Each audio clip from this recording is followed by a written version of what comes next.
Hi అండి, అందరికీ నమస్కారం. నేను మీ శిరీషాని. ఈరోజు మీకు చాలా రుచికరమైనటువంటి గుమ్మడికాయ కర్రీని చూపించబోతున్నాను.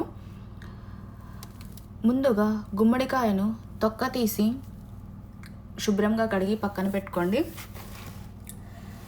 తర్వాత చిన్న చిన్న ముక్కల కింద కట్ చేయండి. నేను గుమ్మడికాయతో పాటు పచ్చిమిర్చిని కూడా కట్ చేసి పక్కన పెట్టుకున్నాను. తర్వాత స్టవ్ ఆన్ చేసి ఒక ప్యాన్ తీసుకొని దానిలో ఆయిల్ వేయండి. నేను కొబ్బరి నూనె వేసాను, మీకు నచ్చిన ఆయిల్ మీరు వాడుకోవచ్చు. ఆయిల్ వేడయ్యాక దాంట్లో జీలకర్ర వేగినాక కొద్దిగా ఆవాలు కూడా వేసి వేగనివ్వండి. తర్వాత ముందుగా కట్ చేసి పెట్టుకున్నటువంటి పచ్చిమిర్చిని కూడా వేసి వేగనివ్వండి. తర్వాత కొద్దిగా పసుపు వేసి బాగా కలిపి ముందుగా కట్ చేసి పెట్టుకున్నటువంటి గుమ్మడికాయ ముక్కలను వేసి బాగా కలపండి.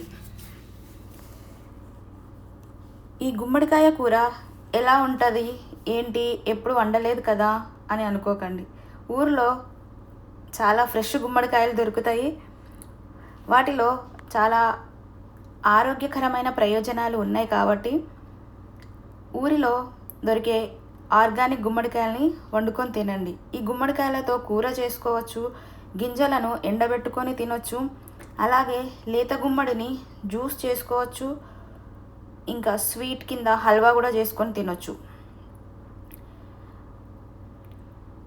తర్వాత గుమ్మడికాయలో కొంచెం ఉప్పు వేసి మెంతిపిండి వేసి మగ్గనివ్వండి. ఉప్పు మెంతిపిండి వేయడం వల్ల గుమ్మడికాయ త్వరగా మగ్గుతుంది. గుమ్మడికాయనే కాదు, ఏ కూరలో అయినా కూడా ఉప్పు ఉన్న మెంతిపిండి వేయడం వల్ల తొందరగా ఉడుకుతుంది. సో ఈ చిట్కా మీరు కూడా ఫాలో కండి. తర్వాత మూత పెట్టి కాసేపు ఉడకనివ్వండి. ఒక 10 నిమిషాల తర్వాత మూత తీస్తే నా కర్రీ ఇలా ఉడికిపోయింది.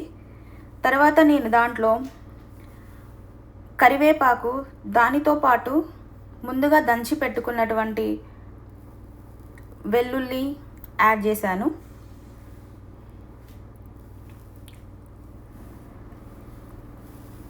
ధనియాల పౌడర్ కూడా వేసి బాగా కలుపుకోండి.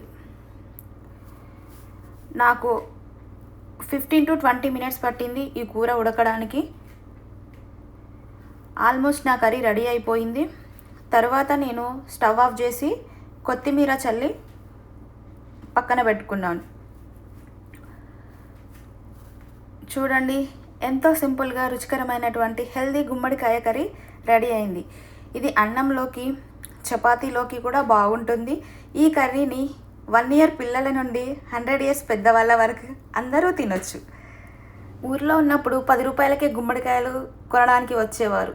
ఇక నుండి గుమ్మడికాయలు అమ్మకుండా మీరు కూడా వంటలు చేసుకొని తినండి, ఆరోగ్యంగా ఉండండి. Thank you for watching.